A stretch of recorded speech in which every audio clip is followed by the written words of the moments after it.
뇌를 사용하지 않는 운동은 노동이다. 1. 이두운동, 운동별 근육 사용 범위. 오늘은 대표적인 이두운동 3가지를 가지고 각 운동 시 근육이 사용되는 방법과 수축, 이완 작용으로 인해 근육에 어떠한 효과를 얻게 되는지 알아보고 각 운동 동작을 비교하고 보강할 수 있는 방법에 대하여 설명하겠다. 1. 이두운동 근육의 사용 범위. 위의 사진으로 전달하고자 하는 내용은 각 운동 시 근육의 수축 이완의 사용 범위를 나타낸 것으로 근육의 사용 범위를 각 운동별로 나누어 임의적으로 수치화하여 나타낸 사진이다. 설명을 위해 설정한 임의적인 내용으로 절대적인 수치가 아니므로 내용을 설명하기 위한 참고용으로만 보기 바란다. 1. 덤벨 컬. 첫 번째 사진으로 덤벨 컬의 경우 기본 근육의 수축과 이완 범위를 일반적인 신체의 구조를 봤을 때 가장 정직하게 모두 사용할 수 있다. 일상적인 자세에서 이두근의 수축과 이완이 이상적으로 이루어지는 가장 보편적인 자세이다. 이 인클라인 덤벨 컬. 두 번째로 인클라인 덤벨 컬의 경우는 덤벨 컬과는 차이가 있다. 이완 지점은 덤벨 컬과 비교하면 운동을 시작하는 자세가 다르다. 단순하게 자세만 다른 것이 아니다. 자세가 달라지면 그로 인해 근육의 사용도 달라진다. 인클라인 덤벨 컬과 첫 번째 설명의 덤벨 컬과의 자세만 비교해보아도 알 수 있듯이 뒤로 누워있다. 자세가 등을 대고 눕는 자세로 인해 팔이 겨드랑이에서 떨어져 어깨선 뒤로 벗어난 자세가 만들어진다. 그 결과로 근육이 더 당겨지고 이완된 상태가 만들어지게 되어 일반 덤벨 컬보다 3cm 정도의 범위를 더 늘려서 운동할 수 있다. 이완이 더 되는 만큼 더 많이 쓰인다기보다는 덤벨 컬보다 더 이완되는 부분이 발달되는 효과로 근육의 발달 범위를 다른 방향으로 더 얻을 수 있게 되는 것이다. 이완이 더 되기에 더 많은 근육 범위를 사용한다고 생각할 수도 있다. 그 말도 틀린 말은 아니다. 근섬유가 늘어나면서 더 많은 범위를 사용하게 되는 것은 맞지만 이완 부위만을 보고 판단하면 안 되는 이유는 이완 범위와 반대되는 수축 범위도 함께 보아야 하기 때문이다. 이완 범위가 늘어나도 수축 범위가 작다면 결코 많은 근육을 사용했다고 말할 수 없기 때문이다. 이완과 수축 범위를 모두 보고 비교해 보아야 한다. 여기서는 덤벨 컬과 인클라인 덤벨 컬의 비교만을 보고 설명하고 있다. 수축할 수 있는 관절의 가동 범위는 한정되어 있기에 덤벨 컬과 인클라인 덤벨 컬의 수축 가동 범위는 같다. 단지 이완 범위가 뒤로 더 늘어났기 때문에 일반 덤벨 컬에서 사용되던 근육이 아닌 더 윗부분을 사용하게 되어 발달되는 운동 부위가 다르게 되는 것이지 더 많이 발달하고 더 적게 발달한다고 규정지어 말할 수는 없다. 지금껏 내가 설명해온 수축 이완과는 다른 성향을 보인 운동 부위라서 설명을 좀 더 추가하겠다. 이완이 큰 만큼 수축 범위도 큰 것이 일반적 이해이다. 그렇지 않은 경우가 이번 경우다. 이완 범위는 넓지만 수축의 범위 즉 관절의 가동 범위는 한정되어 있기 때문에 수축 범위는 덤벨 컬과 수축 범위는 같다. 하지만 다른 점은 이완이란 추가적인 범위를 더 늘리고 시작하면서 덤벨 컬이 사용하지 못하는 위쪽 상완근과 더불어 근육의 사이사이 더 근밀도를 채워 넣을 수 있는 이점이 생긴다. 즉 근육을 늘린다는 것은 근육의 섬유가 그 전보다 얇고 길어진다는 소리다. 그렇다는 소리는 그 전에 일반적인 상황에서 수축할 때보다 늘어난 만큼의 빈 공간을 더 사용할 수 있게 되어 더욱 치밀한 근밀도를 만들 수 있게 되는 것이다. 3. 프리처 컬. 세 번째로 프리처 컬의 경우는 이완 범위가 위의 두 가지의 운동보다 짧다. 덤벨 컬을 기준으로 하면 자세가 인클라인 덤벨 컬과 다르게 앞으로 어깨가 회전되어 있다. 그런 이유로 덤벨 컬의 자세보다 시작 자세가 이두근이 이미 수축된 자세로 갖춰지게 된다. 하지만 수축 범위가 다르다. 수축 범위가 마이너스로 더 많은 수축을 가져온다. 즉 수축에 수축을 더하는 것이다. 이것을 쉽게 예를 들자면 길게 늘린 풍선에 같은 양의 바람을 넣을 때와 일반적인 짧고 동그란 풍선에 바람을 넣을 때 어떤 결과를 가져오겠는가? 짧고 동그란 풍선은 빵빵하게 더 커 보이는 결과를 보게 된다. 그것이 프리처 컬의 이두 운동 효과라고 할 수 있다. 다시 한번 강조하지만 근육 운동은 최대 이완과 수축의 반복적 운동으로 그 가동 범위를 최대치로 이용할 때 근육의 성장 효과가 가장 좋다.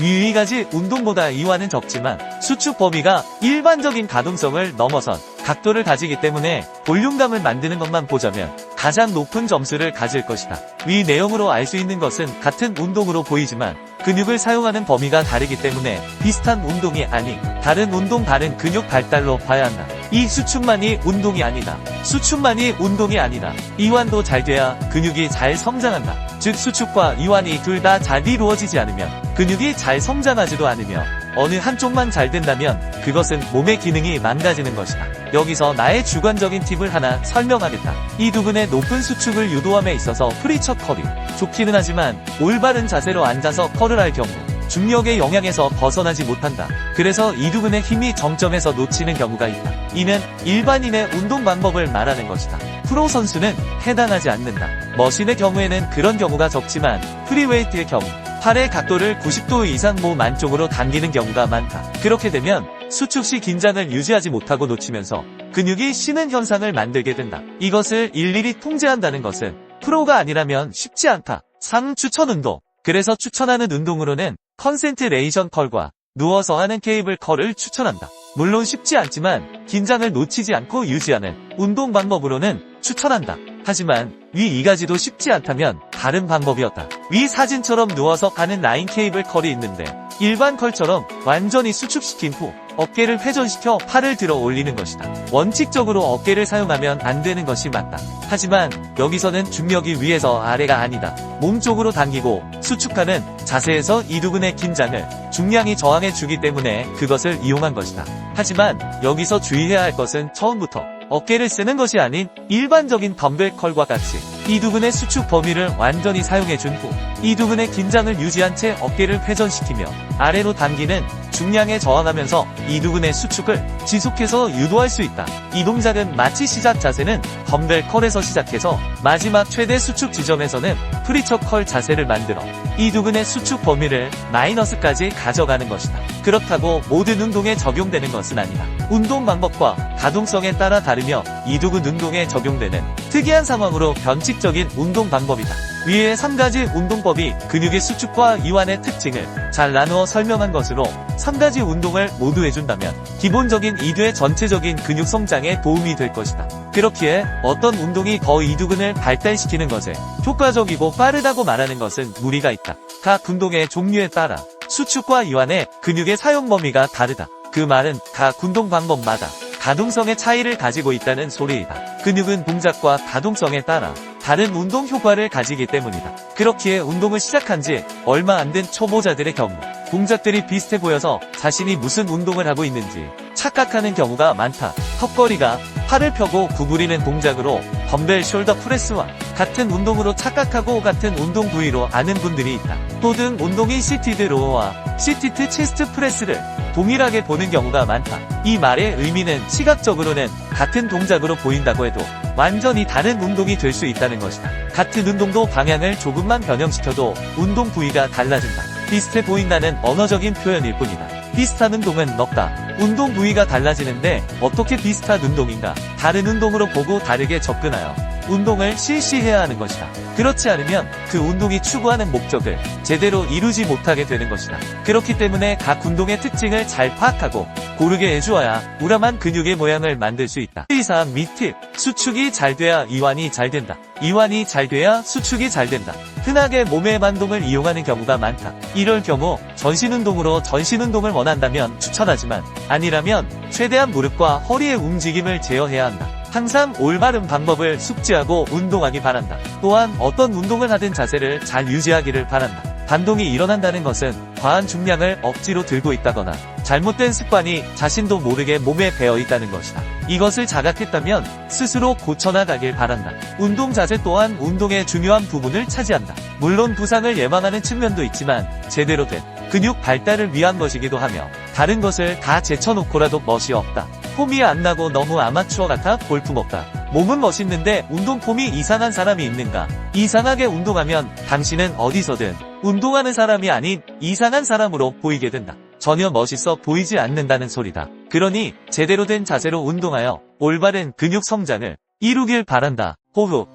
수축할 때 뱉고 이완할 때 마시는 이유는 호흡을 뱉을 때 근육이 수축하고 호흡을 마실 때 근육이 늘어나기 때문이다. 근육은 호흡을 내뱉을 때 함께 수축한다. 반대로 호흡을 마시는 경우 근육은 늘어나기 때문에 호흡을 마시는 것은 근육을 이완하는 데 효과적으로 작용한다. 처음에는 무게 없이 근육의 움직임을 느끼도록 맨몸으로 연습하는 것이 좋다. 무게 없이 맨몸으로도 충분히 자극이 전달된다. 근육은 무게로 움직이는 것이 아니다. 근육은 움직임 자체로 사용되는 것이다. 집중.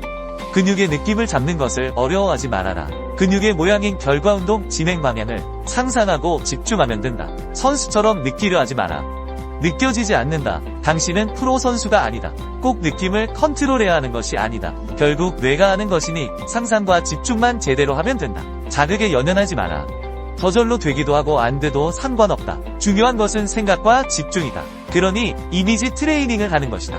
그러면 몸은 뇌의 명령에 따라 움직임으로 집중하고 상상만 하면 된다. 이것은 선수들의 경우에도 마찬가지이다. 경력과 상관없이 집중과 상상으로 근육의 성장은 달라진다. 그만큼 중요한 것은 집중과 상상이다. 뇌피셜. 여기서의 내 설명은 예를 들기 위해 비유적 표현을 쓴 것이지 절대적인 수치가 아니다. 오해의 소지가 존재하며 내 주관적인 생각과 더불어 해부학적인 내용에 비춰 설명한 단순한 지표라고 말한다고 해도 틀린 말이 아닐 것이다. 또한 사람의 몸에 대한 어떠한 정보도 의학과 과학이 공개한 내용들은 추측일 뿐 정답이 아니다. 누군가 정답처럼 이야기한다면 그것은 거짓말이다. 그가 창조주인 신이 아니라면 말이다. 우리가 현재 알고 있는 정보는 데이터와 통계, 일부의 실험으로만 결정된 것들이다. 전 인구의 통계도 아니며 그저 추측론일 뿐이며 또한 다수의 의견이 답은 아니다. 그저 일정 조건에 맞춰진 통계를 따른 동의일 뿐이다. 그러니 정보는 정보로서 활용하고 자신의 경험적 데이터와 더불어 잘 선택하고 판단해야 할 것이다. 당신의 심장이 왜 뛰는지 아는가? 모른다. 그냥 뛴다. 의학적으로 추측할 뿐 숨을 쉬는 것도 심장이 멈추지 않는 이유도 우린 아직 모른다. 그러니 어떤 것도 믿거나 맹신하지 말고 참고만 할 뿐 자신의 몸은 자신의 경험을 통해 자신에게 맞는 운동 방법을 찾아 나가길 바란다. 5. 마무리. 근육 운동을 할 때 생각을 하고 안 하고의 차이는 음식을 씹느냐 삼키느냐와 같다. 음식을 삼키면 맛을 모르고 씹으면 맛을 느낄 수 있다는 것이다. 삼킨 음식의 맛을 뇌가 인지하지 못하고 느끼지 못하듯 생각 없이 운동을 한다면 근육이 제대로 사용되지 못하고 삼킨 음식처럼 맛을 인지하지 못한 근육은 움직임을 인지하지 못하는 결과로 성장은 늦어진다.